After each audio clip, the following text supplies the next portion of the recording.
Hi வணக்கம். April 22 இன்ஸ்டாவில் நான் என்ன பதிவிட்டிருந்தேன் அப்படின்னு சொல்லிட்டு பார்த்தீங்கன்னா, விஜயண்ணனுக்கு மட்டும் அப்படின்னு 2 முறை சொல்லியிருப்பேன். எவ்வளோ பர்சன்டேஜ் ஓட்டு பதிவாகும், ஒட்டுமொத்த தமிழ்நாட்டிலையும் எவ்வளோ பதிவாகும், கிட்டத்தட்ட 90% மேலே போகும் அப்படின்னு சொன்னேன்.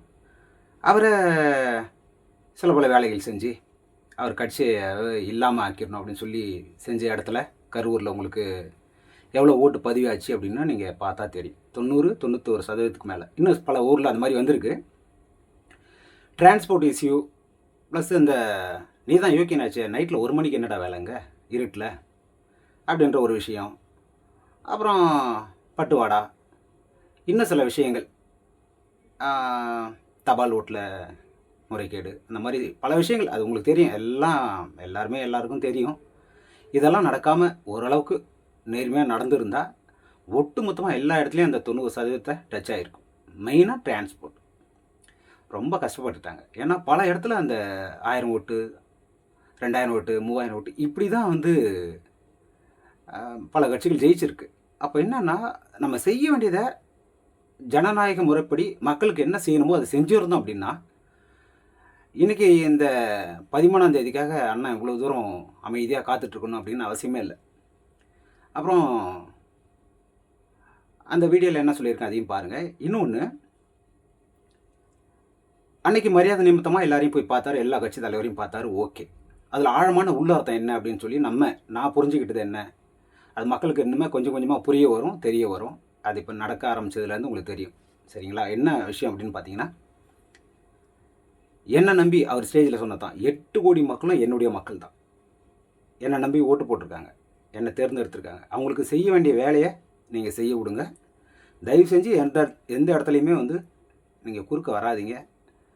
சட்டவிரோத செயல்களுக்கோ இல்லை வேறு விதமான வேலைகளுக்கோ எதுக்கும் நீங்கள் தலையிடாதீங்க. ரெக்கமெண்டேஷன் வராதிங்க. இதெல்லாம் என்னுடைய ஆட்சியில் நடக்காது. நான் எல்லாரையும் ஒரே மாதிரி தான் பார்ப்பேன். சட்டம் எல்லோருக்கும் பொதுவானது. அது யாராக இருந்தாலும் சட்ட ரீதியாக என்னென்ன நான் பண்ணணுமோ அதை நான் செஞ்சு தான் தீருவேன். சரிங்களா? அது எவ்வளோ பெரிய ஆளாக இருந்தாலும் சரி. எதில் பெரிய ஆள் அப்படின்னு நம்ம யோசிக்கணும். சரிங்களா? மக்கள் மேலே இறக்கம் காட்டி அவங்களுக்கு செய்ய வேண்டியதை செஞ்சுருந்தால் இவ்வளோ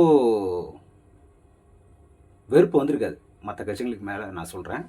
அதனால் அது புரிஞ்சுக்கணும். ஏன் அப்படி வந்தார், எல்லோரும் சந்தித்தார் அப்படின்னு ஆழமான அர்த்தம் பார்த்தா, என்னுடைய வேலையை நான் மக்களுக்காக செய்ய போகிறேன், யாரும் தயவு செஞ்சு குறுக்க வராதிங்க அப்படின்றது தான் அதனுடைய முழு அர்த்தமும். சரிங்களா? இப்போ ஓட்டு சதவீதம் என்ன சொல்லியிருக்கேன், என்ன நடந்திருக்கு அப்படின்னா நீங்கள் பாருங்கள், உங்களுக்கு புரியும்.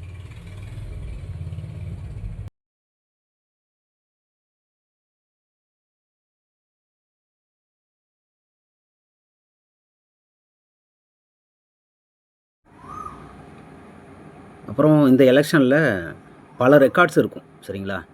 இது வரைக்கும் எந்த எலெக்ஷன்லையுமே இவ்வளோ ஓட்டு பதிவு ஆகாது. கிட்டத்தட்ட 90% மேலே பதிவாக போகுது. ஒன்று, விஜயண்ணனுக்கு மட்டும் பார்த்திங்கன்னா சில குளறுபடிகள், திருட்டுத்தனம், முள்ளமாரித்தனம் இதெல்லாம் நடக்கும். இது எல்லாம் கழிச்சது போக விஜயண்ணனுக்கு மட்டும் எவ்வளோ ஓட்டு வரும் அப்படின்னு பார்த்தீங்கன்னா 43லேருந்து 53க்குள்ளே கன்ஃபார்மாக அவருக்கு ஓட்டு இருக்குது. இது ரொம்ப ஓவராக தெரியும்.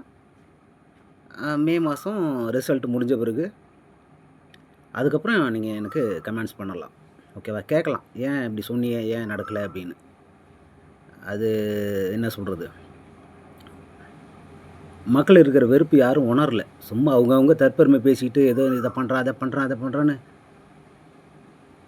5க்கும் 10க்கும் அந்த மக்களை கையேந்த வச்சு அதை அப்படியே அதே நிலையிலே வச்சுக்கிட்டே இருக்கிறாங்க. அவங்களுக்கு ஒன்றும் தெரியாது மக்களுடைய மனசு என்ன, எதை நோக்கி போகுது, நம்ம என்னத்தெல்லாம் செய்ய தவறிட்டோம். நிறைய நல்லது பண்ணி தான் கொண்டாடி இருப்பாங்களே, இவ்வளோ பிரச்சனை அப்படிலாம் நடந்திருக்காது. அது புரிஞ்சுக்கணும், பல பேர் புரிஞ்சுக்கணும். அது செய்வார் அவர். பாருங்கள், அது அவர் இருந்து வந்த சினிமாவாகட்டும், எல்லா துறையும் தமிழ்நாட்டில் பயங்கரமாக இருக்கும், நல்லா இருக்கும், செழிப்பாக இருக்கும். இப்படி ஒரு மனுஷனுக்கு கீழே நம்ம ஆட்சியில் அவருக்கு கீழே நம்ம அரசாங்க பணியாளராக வேலை பார்க்குறோமே, அரசாங்க பணியில் அப்படின்னு சொல்லி எல்லோரும் சந்தோஷப்படக்கூடிய நேரம் வரும். அது கண்டிப்பாக நடக்கும். பார்ப்பீங்க நிச்சயமாக. விஜயண்ணனுக்கு சப்போர்ட் பண்ணுங்கள். தேங்க்யூ.